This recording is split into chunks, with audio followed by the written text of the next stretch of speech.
Oke, Bu. Oke. Suara saya bisa terdengar dengan jelas? Bisa, Bu. Oke, mohon maaf terlambat ya karena ada kelas sebelumnya. Sebentar saya buka presensinya dulu.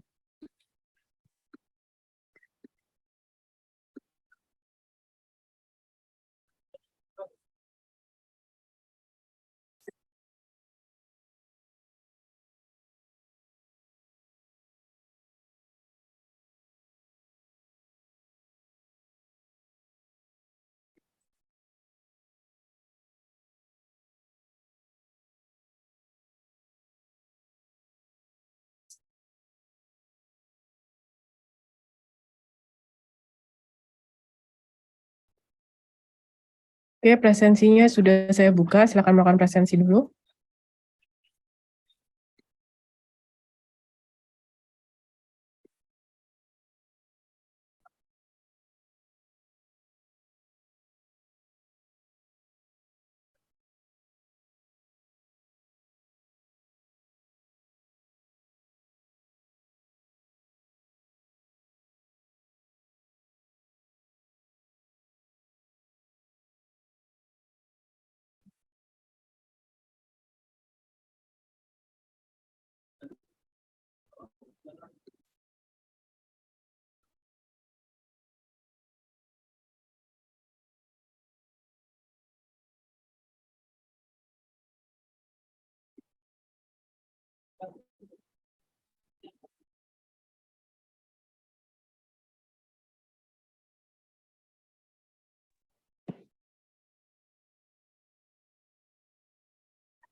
Oke,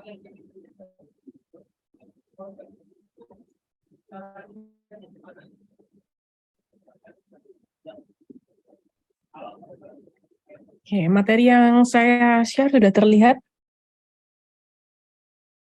Sudah, Bu. Sudah, Bu. Baik, oke, saya mulai ya. Assalamualaikum warahmatullahi wabarakatuh. Selamat pagi semuanya. Bu, permisi, Bu. Ya? Bisa tolong jadikan saya co-host untuk merecord, Bu? Oh, oke. Sudah record?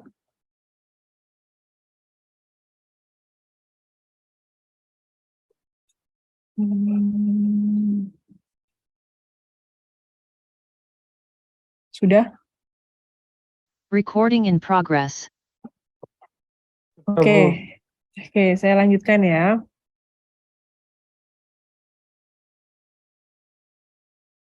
Baik, sebelum mulai perkuliahan hari ini ada baiknya kalau kita berdoa dulu menurut agama dan kepercayaan masing-masing dengan harapan apa yang akan kita laksanakan hari ini, apa yang akan kita pelajari hari ini bisa bermanfaat untuk kita semua.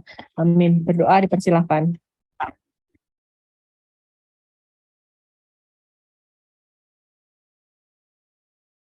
Selesai. Oke, baik. Hari ini materi kita adalah tentang data flow diagram DFD dan entity relationship diagram atau IRD.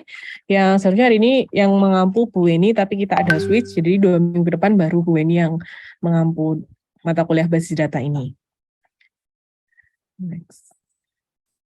Nih, tujuan perkuliahannya untuk hari ini diharapkan kalian bisa memahami materi tentang DFD dan IRD, kemudian kalian juga bisa menggunakan DFD dan IRD itu untuk merancang sebuah basis data. Tujuan perkuliahan hari ini. Nah, DFD itu sebenarnya apa sih? Jadi DFD itu ada data flow diagram. Salah satu teknik pembuatan diagram untuk menggambarkan aliran data. Jadi seperti yang saya warnai berbeda ini, jadi DFD ini fokusnya adalah aliran data dari satu sistem atau proses. Nah, DFD ini digunakan untuk menganalisis sistem dari sudut pandang yang berbeda. Contohnya dari pengguna, jadi pemilik sistem atau pengembang sistem seperti itu. DFD ini dapat membantu dalam memahami bagaimana suatu sistem itu beroperasi. Jadi mengidentifikasi masalah dalam sistem itu seperti apa sih, kemudian nanti kalian bisa merancang solusinya, jadi lebih baik. Nah, DFD itu memiliki simbol-simbol tertentu yang kita namakan notasi DFD. Terdapat 4 jenis notasi DFD yang umum. Biasanya ada yang namanya proses, entitas, data flow, dan store. Nah, simbol-simbolnya seperti ini. Kalau entitas itu kotak, proses tuh lingkaran, ada basis data, modelnya seperti ini, ada aliran data. Nah, ini standarisasi simbol untuk DFD. Jadi ketika nanti kalian merancang DFD, gunakanlah simbol-simbol yang sudah terstandarisasi ini. Jangan sampai simbolnya kalian ubah-ubah sendiri. Misalkan nanti entitas dirubah jajar ginjal, misalkan jangan sampai seperti itu. Fungsinya apa? Jadi ketika nanti orang lain atau pengembang lain ingin mengembangkan sistem kalian dan melihat di FD-nya, mereka bisa paham karena simbol-simbol yang kalian gunakan itu simbol-simbol yang sudah terstandarisasi seperti itu. Jadi bisa dibaca oleh orang lain. Untuk keterangan sendiri, entitas itu notasi untuk mewakili orang atau unit tertentu, misalkan mahasiswa, dosen, atau pengunjung, misalkan kayak gitu. Nah, kalau proses untuk merepresentasikan suatu kegiatan. Kalau basis data ini untuk merepresentasikan bahwa di situ ada penggunaan penyimpanan data di situ. Terus ada aliran data ini ada kayak panah seperti ini, jadi aliran datanya bisa input aja, bisa output aja, atau input dan output, seperti itu. Nah, di DFD itu ada 3, ada DFD level 0, level 1, sama level 2. Contohnya seperti ini. Jadi yang di sini yang ditunjukkan adalah aliran datanya saja. Oh, ini ada yang salah ya, ini ada pencarian buku. Jadi ini tidak boleh ada kata kerja di sini. Jadi hanya buku saja. Jadi ketika studi kasusnya adalah sistem informasi manajemen perpustakaan. Ini ada anggota atau pengunjung, apa yang bisa mereka lakukan di sistem itu? Dia bisa melihat buku atau melihat buku, tapi data yang digunakan itu harusnya hanya ditulis buku, kayak gitu aja. Terus perpustakaan, kalau petugas perpustakaan bisa ngapain aja di sistem itu? Dia bisa menambahkan anggota, bisa melihat anggota, bisa mencari, ini salah, ini nggak ada pencarian harusnya ya. Ini saya ambil contoh saja, saya tunjukkan kesalahannya agar kalian tahu apa yang boleh dan apa yang tidak boleh digambarkan di DFD level 0 ini. Jadi pure DFD itu aliran data saja. Jadi data apa? Oh, data peminjaman. Jadi petugas bisa melihat data peminjaman. Bisa juga menambahkan data peminjaman. Kalau panahnya ke arah sistemnya, berarti dia melakukan input. Kalau panahnya dari sistem ke entity-nya, berarti dia ini adalah melihat atau mengambil data dari sistem. Konsepnya seperti itu. Ini DFD level 0. Lalu ada DFD level 1. Bedanya dari DFD level 0 tadi adalah kalau yang di DFD level 1 ini dia udah ada basis datanya. Ada yang modelnya basis datanya nyimpennya seperti ini. Bisa juga yang hanya seperti tadi ya. Harusnya yang simbolnya yang tadi. Ini karena saya mengambil contoh saja, saya tunjukkan mungkin ada perbedaan seperti ini. Kalian harus menggunakan standarisasi komponen-komponen DFD maupun ERD yang sama, tuh biar bisa dibaca oleh orang lain. Jadi ini basis datanya. Yang dilakukan apa di sini? Ada mengelola buku, mengelola peminjaman, ada mengelola anggota, ada mengelola petugas, ada login, memeriksa login, ada logout ini. Jadi kalau DFD level 1 dia kata-katanya mengelola, masih secara umum, belum spesifik. Nanti kita spesifikkan lagi di DFD level 2. Jadi jumlahnya nanti DFD level 2 ada berapa sih? Jumlahnya sama dengan jumlah proses yang ada di DFD level 1 ini. Jadi kalau misalkan ya hampir sama, maksudnya nggak pasti sama. Misalkan login sama logout ini kan nggak bisa didetailkan lagi. Berarti ya sudah, kalau yang bisa didetailkan itu yang mengelola ini. Berarti ada 4. Nah, nanti ada 4 proses di DFD level 2-nya. Sama di sini, kalau misalkan yang mengelola peminjaman siapa sih? Oh, yang bisa mengelola itu adalah petugas. Maka modelnya seperti ini. Oke. Nah, di level 2, ini contoh dari level 2, seperti ini. Jadi ada,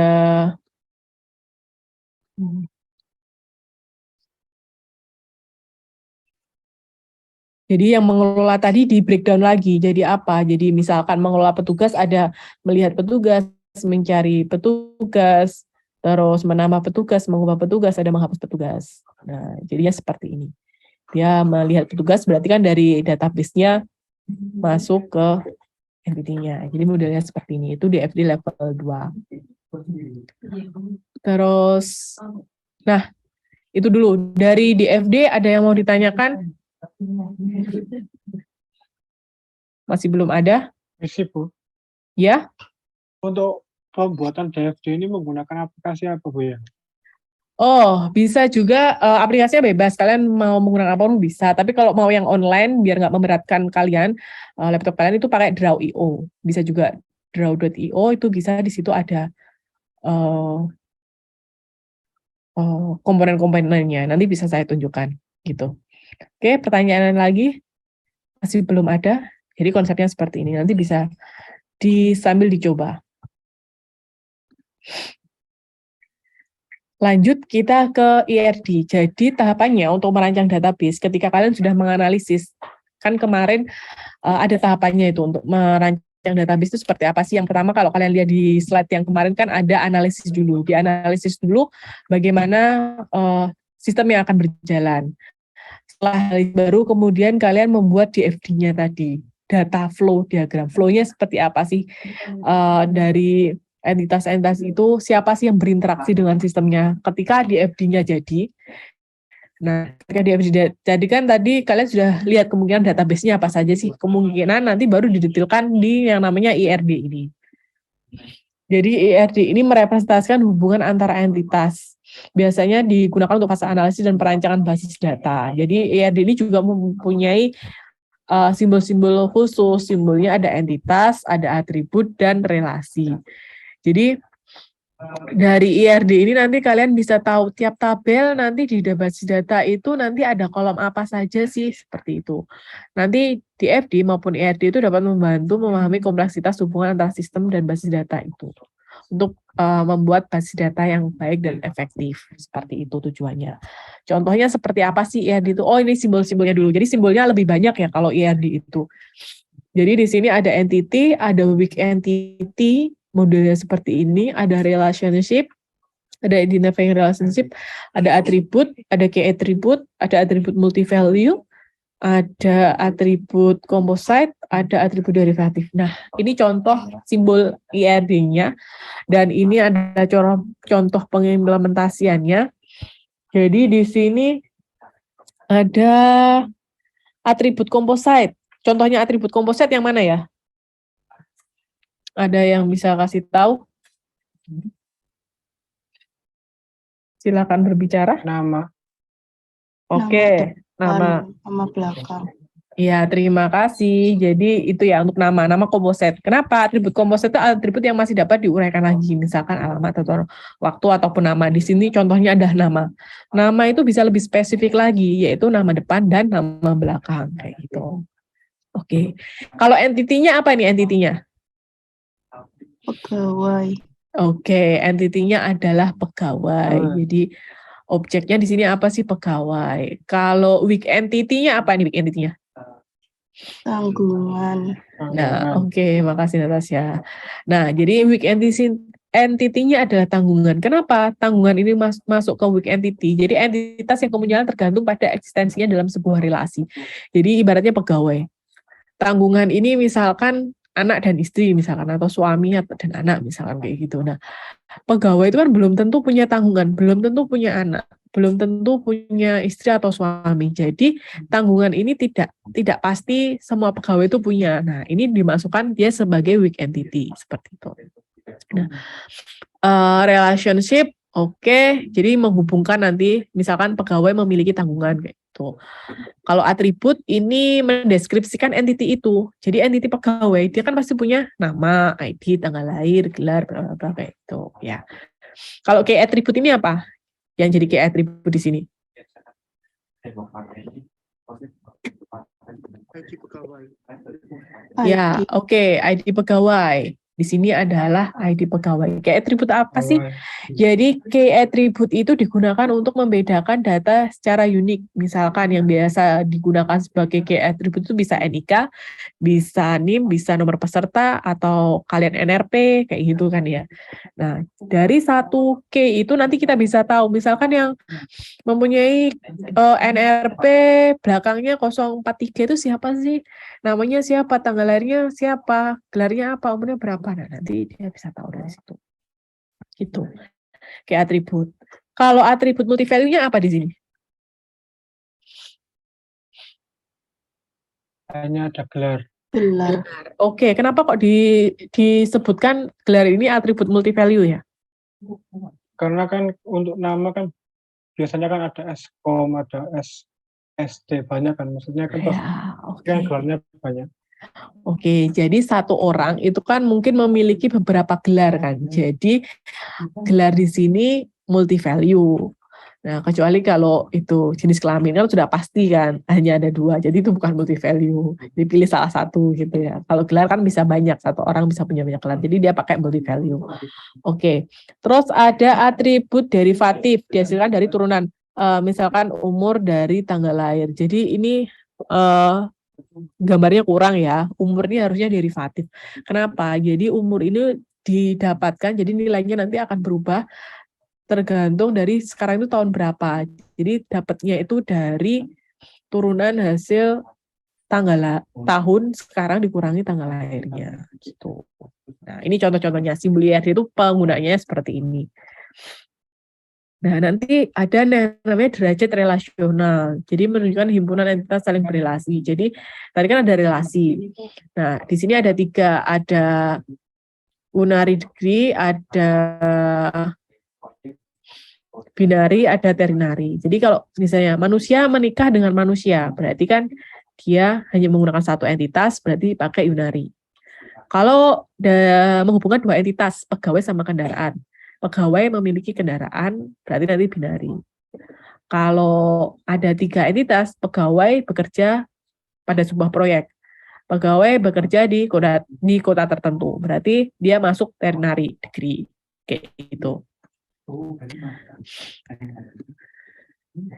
Nah, nanti juga belajar masalah kardinalitas, tapi detailnya di minggu depannya lagi untuk mapping IRD. Tapi ini untuk agar kalian tahu aja. Jadi nanti relasinya seperti ini. Ada one to many, ada many to many. Jadi misalkan satu pegawai memiliki satu kendaraan dinas, misalkan kayak gini. Kalau one to many, satu dosen dapat mengajar banyak mata kuliah. Misalnya ini. Terus kalau many to many, banyak mahasiswa dapat mengambil banyak mata kuliah, misalkan seperti ini. Jadi ada mungkin relasi-relasi seperti ini. Cukup diketahui dulu aja. Nah, partisipasi relasi di sini ada partisipasi total, ada partisipasi sebagian, misalkan dosen sama mata kuliah.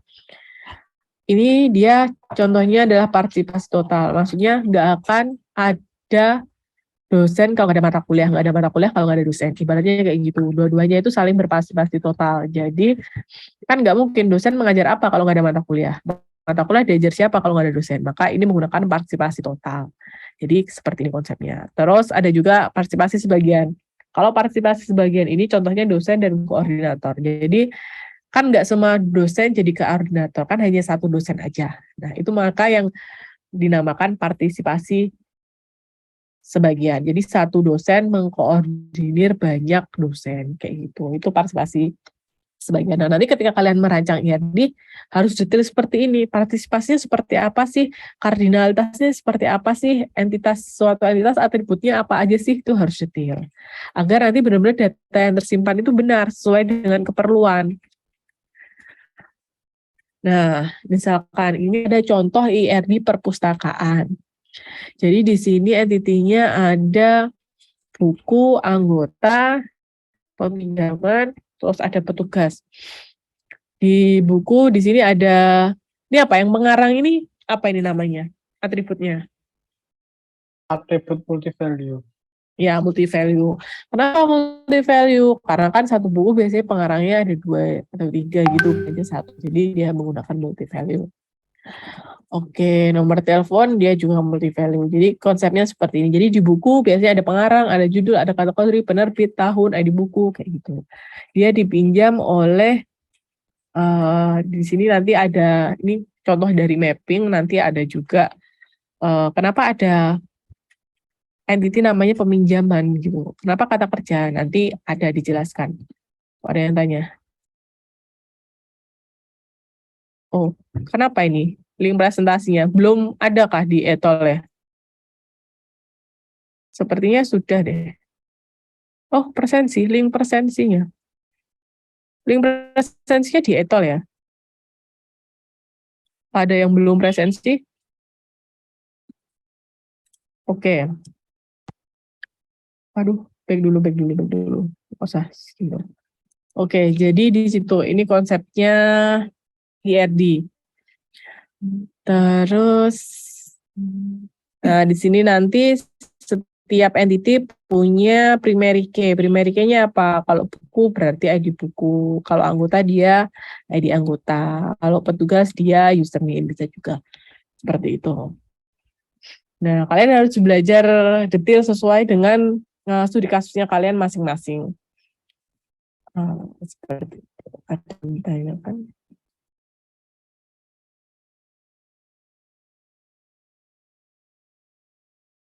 Oh ya, oke Afif. Masuk ada tulisan N1 itu apa? Oke.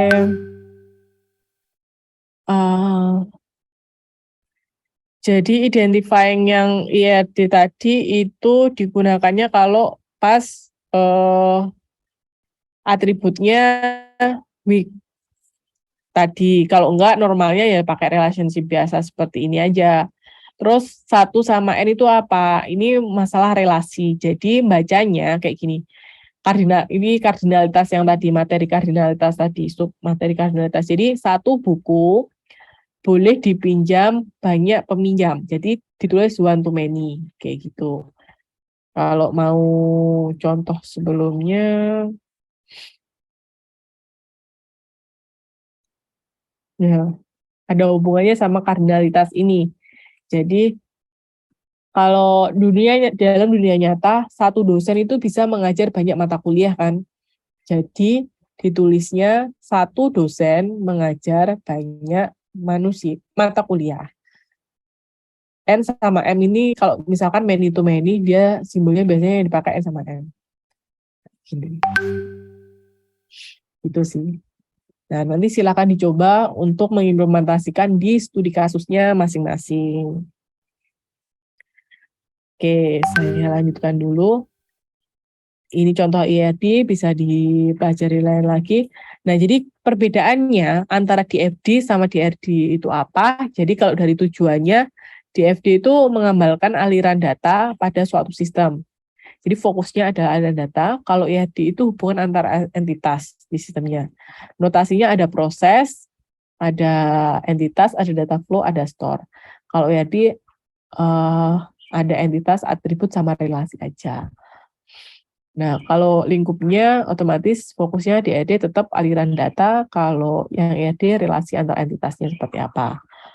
Levelnya aliran data secara umum. Jadi tadi kan secara umum, tapi kalau ED lebih detail, nanti kamu bisa tahu entitas, misalkan buku, atributnya apa saja. Nah, itu bisa lebih detail. Fokusnya di aliran datanya, kalau ERD hubungan antar entitas. Kalau penggunaannya biasanya digunakan untuk analisis bisnis, kalau ERD digunakan untuk perancangan basis data. Tapi seperti yang saya jelaskan tadi, bagaimanapun ERD sama DFD itu digunakan bersamaan untuk dalam proses analisis dan perancangan sistem untuk menghasilkan model yang lengkap dan akurat. Jadi dua-duanya dipakai. Oke.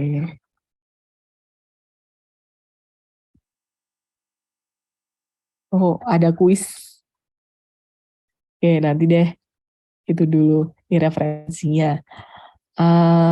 Saya stop share dulu biar bisa lihat kalian. Oke, itu sekilas materi kita tentang IRD dan DFD. Ada yang bisa bantu saya share link Excel kemarin ya? Saya pengen lihat. Tapi linknya hilang saya sepertinya. Bisa tolong ditaruhkan di menu chat ya? Ntar saya.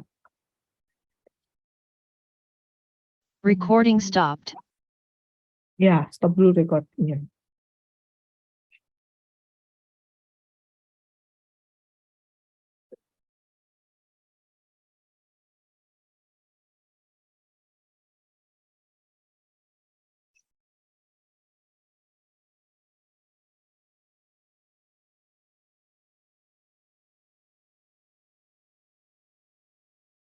Kita sampai 11 tuh. Ada yang bisa share? Oke, materinya sudah saya share ya? Sudah bisa diambil di atau?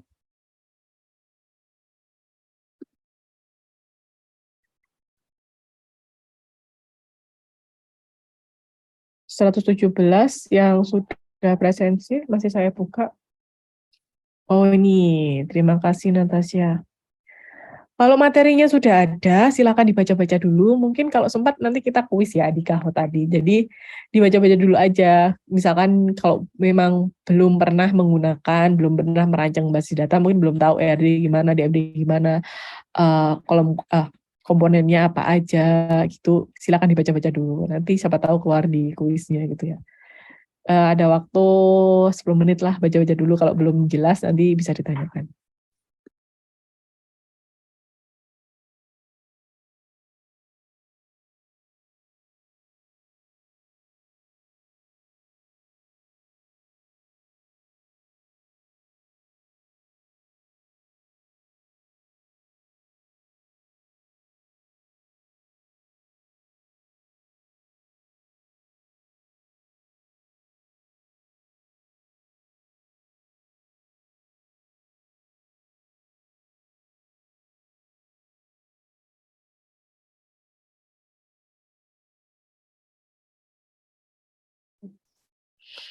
Oke, ini saya share kelompok-kelompoknya ya. Yang kemarin, kelompok 1, reservasi kamar hotel. Kelompok 2, reservasi tiket kereta api, manajemen toko online, ada kasir, parkir. Kelompok 6, kok belum ada judul? Kelompok 6, ada yang mewakili? Siapa yang hari ini hadir kelompok 6?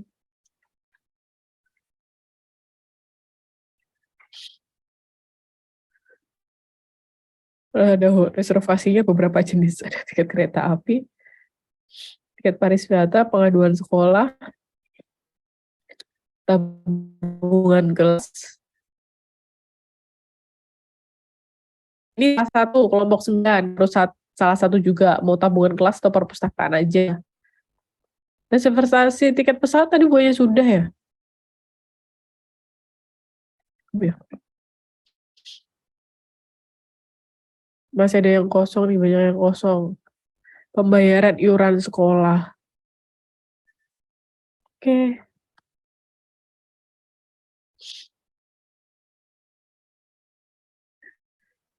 Yang belum-belum kendalanya apa nih?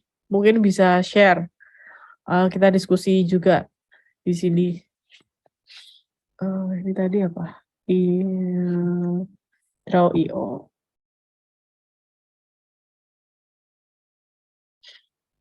Jadi bisa di itu draw.io, kita bisa create new diagram, kita bisa mungkin blank diagram, kita bisa create, kita bisa namai.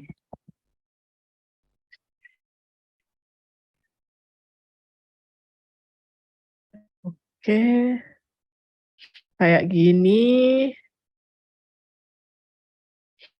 Nah, kita bisa membuat misalkan tadi yang IRD, ini ada atribut yang ada key atributnya, ini ada entity.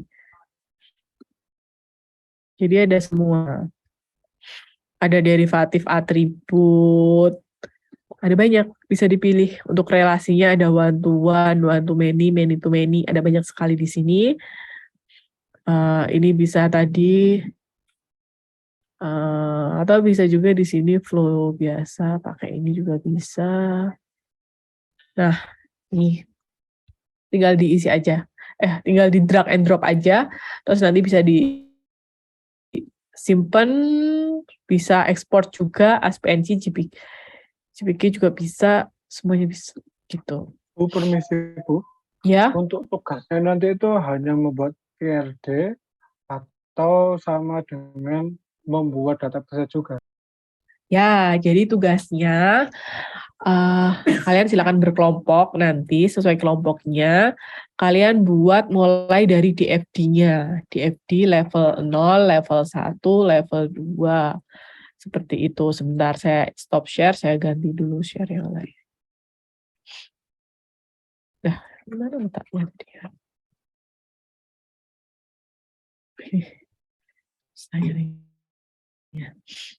Oke, nanti yang harus kalian buat adalah, sebentar, di etol saya udah menyertakan format laporan belum ya?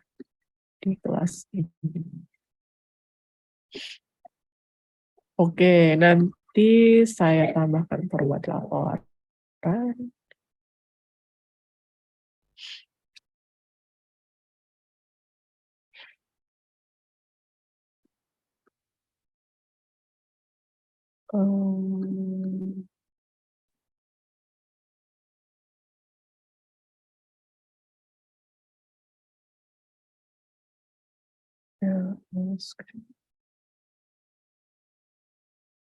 Oke, jadi nanti format laporannya seperti ini.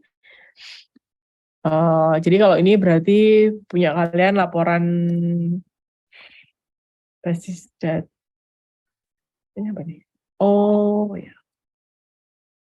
basis data gini aja. Ini judulnya DFD dan ERD.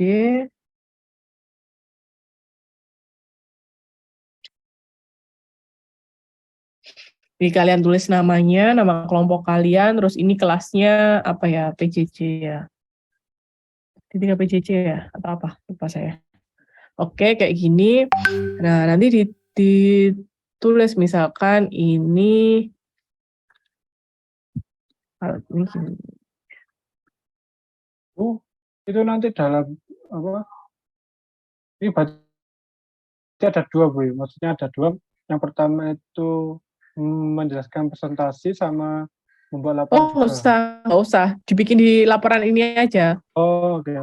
Ya, nah nanti saran saya ini file ini ditaruh di Google Doc. Jadi kalian kan PJJ nggak mungkin kelompokan offline. Jadi nanti semua orang bisa kontribusi di Google Doc ya. Kalau di situ. Nah, tadi yang Draw.io kalau misalkan kalian gambar di situ itu juga bisa online kok, di-share linknya, jadi semua orang tuh bisa kontribut ke situ. Jadi nggak bingung nanti kelompokannya gimana gitu. Jadi nggak usah susah-susah. Jadi kalian bilang studi kasusnya apa, terus kalian jelaskan, jadi secara detail. Misalkan maunya itu sistemnya seperti apa. Misalkan untuk reservasi, satu orang bisa melakukan banyak reservasi dan lain sebagainya, itu dijelaskan di studi kasus. Terus ini ada DFD level 0, ini taruh diagramnya di sini, terus habis itu ini keterangannya.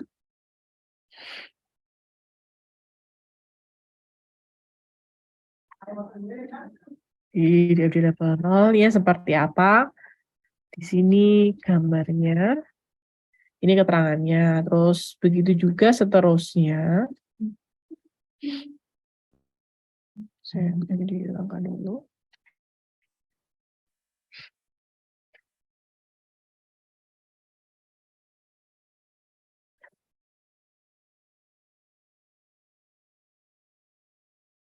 Terus ini level 1, level sampai dan seterusnya.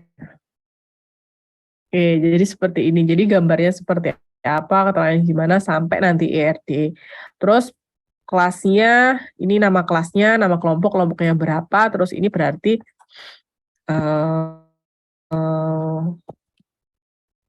2 kan, tugas pertemuan 2, berarti nama laporannya pertemuan 2. Gitu aja. Nah, kenapa harus ada nama file yang sama? Soalnya takutnya nanti kalau nggak sama dia kan nggak terkumpul ketika saya mendownload. Nah, nanti nggak ternilai. Jadi kayak gitu. Kayak gini. Nanti saya buatkan linknya juga. Untuk mengumpulkan bisa, jangan di Google Drive ya. Di Kemarin Eto sudah aja. di Classroom itu dari ya, di Classroom. Oke, pengumpulannya berarti nanti di Classroom ya. Nanti untuk tugasnya nanti bisa di-create-kan sama Bu Weni untuk tugas ini, DFD dan ERD ini. Jadi modelnya seperti ini. Oke. Nah, jadi yang nanti kalian buat di situ nanti ada gambar DFD level 0-nya seperti ini dari studi kasus masing-masing, terus level 1, level 2, terus sama IRD-nya. Itu yang perlu kalian buat.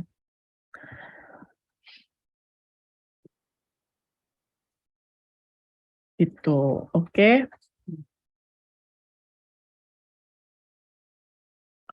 Oke, kalau sudah nggak ada masalah, coba saya stop share. Memungkinkan nggak sih kalau PJJ ini ada kuis di Kahoot itu? Kalian nggak ya? Saya coba. Ada beberapa yang nggak masuk, Bu. Oh iya ya. Nggak apa sih, kuisnya ini buat kayak seru-seruan aja, nggak yang masuk penilaian. Masuk penilaian yang tetap tadi kok. Oh iya, Bu.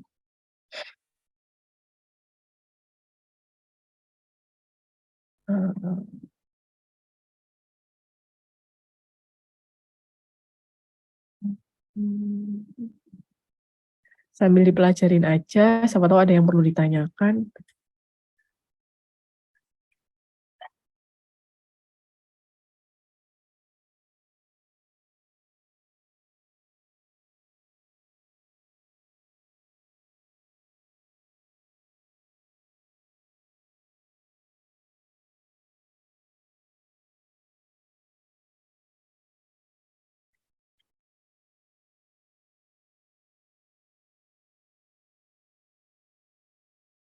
Ini ya.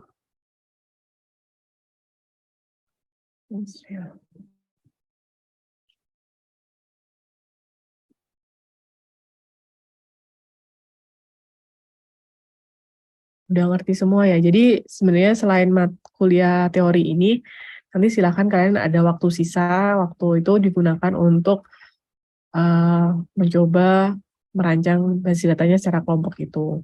Tujuannya apa kelompok? Agar nanti kalian bisa mudah untuk diskusi.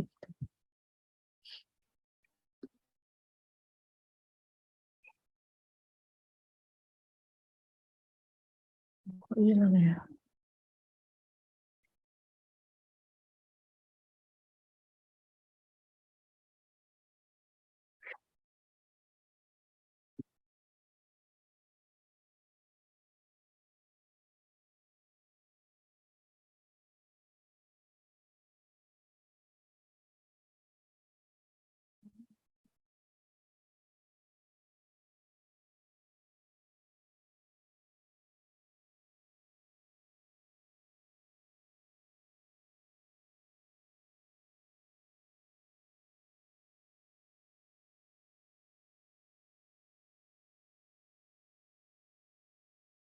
Permisi, izin bertanya.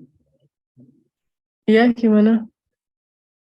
Untuk DFD level 2 itu pembuatannya setiap aksi yang dilakukan di DFD level 1 atau gimana, Bu? Ya, oke. Terima kasih pertanyaannya.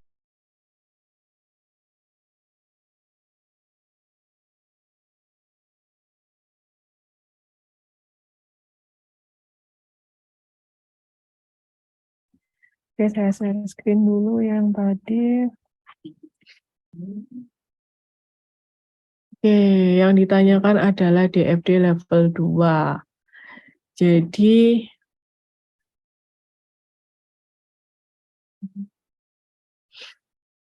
ya, dari DFD level 1 dulu. Di level 1 ini kan kalian tahu, level 0, kalian tahu alurnya apa sih? Oh, ada peminjaman, akan ada data petugas yang berrelasi. Nah, itu baru kalian kaitkan di sini. Tapi kalian harus menganalisis juga. Jadi, nggak pure dari DFD level 0. Level 0 kan hanya datanya aja. Kalau untuk masuk ke sini, kita harus tahu kira-kira yang bakal dikelola apa sih, kayak gitu. Nah, kalau yang ada kaitannya secara langsung, ini level 1 sama level 2. Kalau di level 1 ini ada 4 proses mengelola, berarti nanti ada 4 DFD level 2. Jadi yang perlu di breakdown, didetailkan lagi itu yang level 2. Di level 2 itu ada 4 yang mengelola. Itu yang bisa dijadikan patokan. Tapi kalau dari 0 ke 1 itu nggak ada patokan pastinya. Itu dari analisis kalian. Kira-kira apa sih yang perlu dikelola di sini, data apa aja? Ya bisa dari data, tadi kan di sini kelihatan ada, oh berarti ada data buku, oh ada data petugas, ada data peminjaman. Di sini data buku juga. Berarti nanti kalau membuat, otomatis ada basis data buku peminjaman anggota petugas. Nah, nanti interaksinya apa aja? Oh, biasanya ada pasti kalau ada basis data seperti ini, dia pasti ada proses aktivitas mengelolanya. Itu yang sudah pasti. Jadi bisa juga dari situ sih dasar kalian membuat DFD level 2-nya, level 1-nya dari level 0 itu, dari data yang kalian tuliskan. Di sini kan ada data buku, data peminjaman, petugas, anggota. Berarti di sini nanti juga ada tabel buku, peminjaman, anggota, petugas. Kalau ada tabel, itu pasti ada pengelolaannya. Nah, pengelola itu maksudnya adalah dia melakukan pencarian, melihat, menambah, mengubah, menghapus. Kayak gitu. Itu sih. Oke. Ini berarti yang untuk yang DFD yang kedua itu ibaratkannya yang di apa ya? Yang di highlight lebih itu apa ya? Yang hanya Antara mengelola. satu entitas ke entitas lain ya, gitu ya kira-kira. Tadi kalau dilihat dari Semua kan untuk DFD ini dari bukan dari entitas satu atau entitas lainnya. Jadi proses mana yang perlu didetilkan. Itu Oh. sih. Jadi lebih ke proses mana yang perlu didetilkan kayak gini. Jadi nanti misalkan Bu, dari model yang seperti ini saya harus membuat berapa DFD level 2 sih? Saya bisa mengatakan di sini kamu harus membuat 4. Jadi yang mengelola ini perlu kamu detilkan lagi. Kalau login mencari buku itu kan sudah satu proses yang individual. Jadi nggak perlu didetilkan lagi. Kalau mengelola ini kan perlu didetilkan lagi. Kayak gitu. Nah, nanti dicoba aja. Kalau sudah mencoba, nanti baru tahu permasalahan-permasalahannya seperti apa. Oke, coba sekarang masuk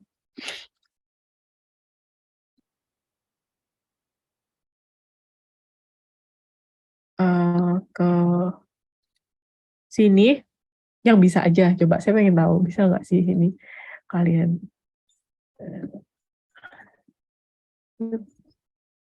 Bisa berapa player ya ini? game pin-nya berapa, Bu? Ya, ini baru mau dimasukkan.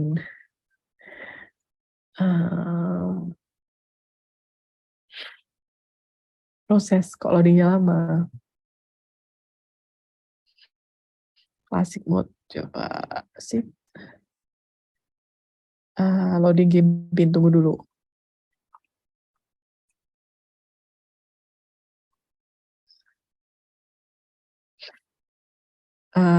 Saya share ya, coba. Share. Udah kelihatan.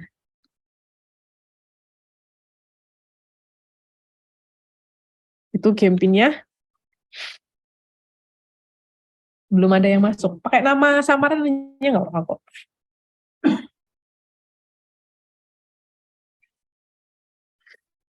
Oke. 3 orang yang lainnya. Kan saya nggak akan tahu kalian siapa kan. Sampai berapa ini kira-kira bisanya? 9? Belum saya start.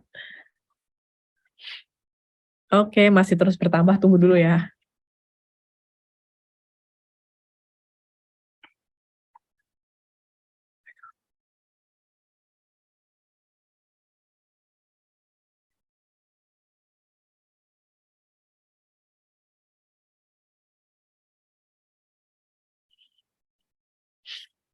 Lumayan. Kira-kira bakal ada yang nambah lagi nggak ya? Tunggu dulu ya.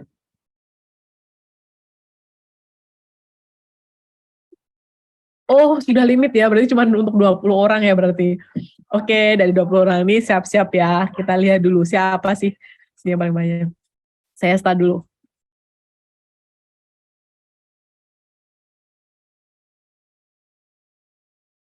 Siap-siap.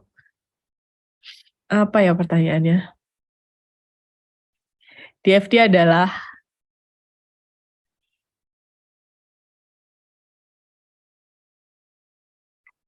satu answer, the answer. Oke. Yang lain waktunya singkat banget. Ayo diklik yang mana. DFD itu apa sih? Ya, waktunya habis 4, Ngasih jawab salah, yang benar 11. Oke. Oh, ini nggak ada itu ya nanti jadinya yang model yang ini.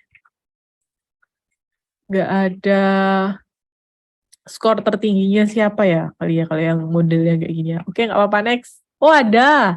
Yang paling cepat U 847. Oke, kambingan. Jadi kalau semakin kalian cepat ngekliknya itu nilainya skornya semakin tinggi sih. Oke, ya ada gini lagi. Next ya. Soal kedua, cuma ada 5 kok. Titik-titik digunakan untuk merepresentasikan kegiatan. Apa sih yang mau representasikan kegiatan? Entitas kah? Proses kah? Aliran data kah? Atau flow?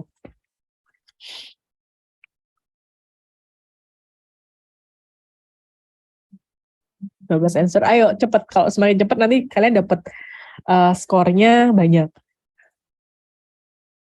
Banyak yang salah. Banyak yang benar ya. Oh ya, benar ya. Yang benar cuma 5. Banyak yang salah.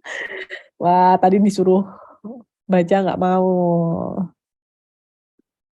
Oke, siapa? Apakah you tetap nomor 1. Yang kedua Zlatan. Berubah ya. Tadi kambing acid ini dia nomor 2. Sekarang nomor 3. Oke, apakah akan ada yang lain? Representasi basis data. Di FD yang tidak menerapkan basis data. Yang nggak ada basis datanya itu di FD berapa sih? Tadi itu ada 0, 1, 2, 4, 3. Ayo.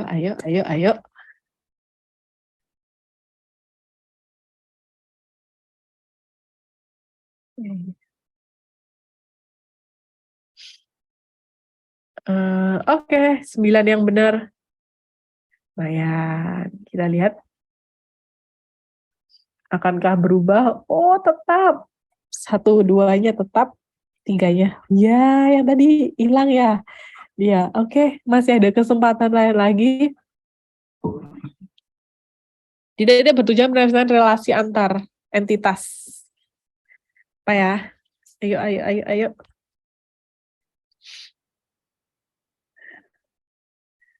Fungsinya apa sih yang bertujuan merepresentasikan relasi antar entitas itu?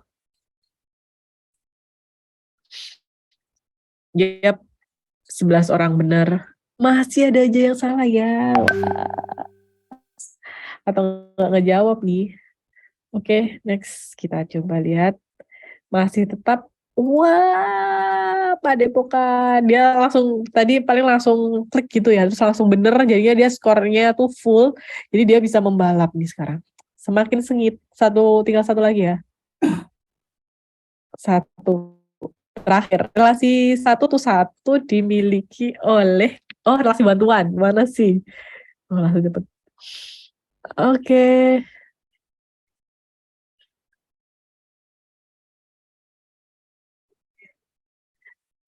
Yuk. Tereng, yap, pegawai sama kendaraan. Jadi 1 pegawai, 1 kendaraan gas. Kita lihat skornya. Podium 3. Yuk, selamat. Saya pengen lihat ya nanti. Siapa nih? Oh, yang kedua Nibus. Yang pertama, wah, siapa ya? Skornya 3505. Pak Depokan, selamat untuk ketiga ya. Bisa. Oke, saya stop share. Coba. Saya pengen tahu. Siapa nih? 1, 2, 3-nya siapa nih? Bisa on cam nggak? Saya Bu mewakili Pak Depokan. Mana nggak kelihatan loh. Soalnya ini dipin ya soalnya. Saya dipin ya. Wait, gallery. Siapa yang mewakili Pak Depokan yang mana? Monikin saya Bu. Iya. Oh, selamat. Sip. Yang kedua, yang ketiga, Nimbus sama Yu. Izin saya Nimbus. Nimbus yang mana nih? Nggak kelihatan. Soalnya kamera saya sedang bermasalah, maaf. Oh, oke. Selamat ya. Kalau Yu yang mana Yu? Ada nggak? Bisa on nggak? Lagi nggak bisa on ya? Ya wes, nggak apa. Oke, selamat ya. Oh, Noval. Oh, oke. Selamat. Oke, jadi gitu ya. Untuk seru-seruan aja sih biar nggak bosen. Jadi itu tadi intinya. Nah, sekarang yang perlu kalian lakukan adalah silakan berkelompok sendiri-sendiri. Di kelompok itu silakan kalian rancang basis datanya, di FD-nya seperti apa, IRD-nya seperti apa. Gitu ya. Untuk tadi yang belum bisa join, ya next mungkin kalau ada game lagi, silahkan join dan kita bisa have fun bareng gitu. Ada pertanyaan sejauh ini? Kecewa, makanya harus cepat dong. Oke, yang lain? Bu, mohon maaf, Pak, contoh laporan untuk penugasan bisa di-share? Ya, nanti saya share di Etol ya, contoh laporannya tadi. Upgrade dong, Bu. Oke. Oke, nanti ya, kalau ada waktu lagi, kelas kita. Oke, kalau nggak ada pertanyaan lagi terkait DFD sama IAD, berarti saya cukupkan kelas hari ini. Silakan melakukan pembelajaran secara mandiri, silakan coba dirancang, karena minggu depan nanti akan kita bahas, kita presentasikan per kelompok, nanti kurangnya apa, nanti akan kita perbaiki bersama-sama agar sama-sama mendapatkan pemahaman gitu ya. Kalau cuma mendengarkan aja nggak akan paham, jadi harus dicoba dulu gitu ya. Oke, nggak ada tanggapan lain lagi? Oke, kalau nggak ada yang perlu didiskusikan lagi, saya cukupkan kelas hari ini. Terima kasih yang sudah join, terima kasih yang sudah ikut bermain game tadi. Semoga materi hari ini bisa membawa manfaat untuk kalian semua. Saya cukupkan kelas hari ini. Wassalamualaikum warahmatullahi wabarakatuh. Waalaikumsalam warahmatullahi Terima kasih, wabarakatuh. Bu. Warahmatullahi wabarakatuh. Terima kasih, Bu. Oke, Makasih. saya end meeting untuk semua.